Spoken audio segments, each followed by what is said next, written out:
Agad na isinugod sa paggamutan ang nasa 31 individual sa bayan ng Daram, Samar matapos mabiktima ng red tide toxin dahil sa kinaing tahong na nakuha sa mga karagatan ng Zumaraga, Samar.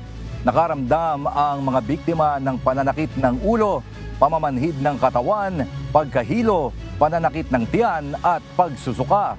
Ayon sa Department of Health, 21 sa mga biktima ang isinugod sa Provincial Hospital sa Catbalogan City habang dinala naman ang 11 sa Rural Health Unit dahil sa minor symptoms. Batay sa pinakabagong Shellfish Bulletin ng Bureau of Fisheries and Aquatic Resources o BFAR, 7 karagatan sa Eastern Visayas ang apektado ng red tide, kabilang ang Daram Island, Zumaraga Island, Cambatutay Bay, Matarinaw Bay, Irong-Irong Bay, Maqueda Bay at Carigara Bay. Paalala ng BFAR sa mga residente, iwasan ang pagbili, pagbebenta at lalo na ang pagkain sa lahat ng uri ng shellfish at alamang na makukuha sa mga nasabing mga karagatan para hindi mabiktima ng red tide.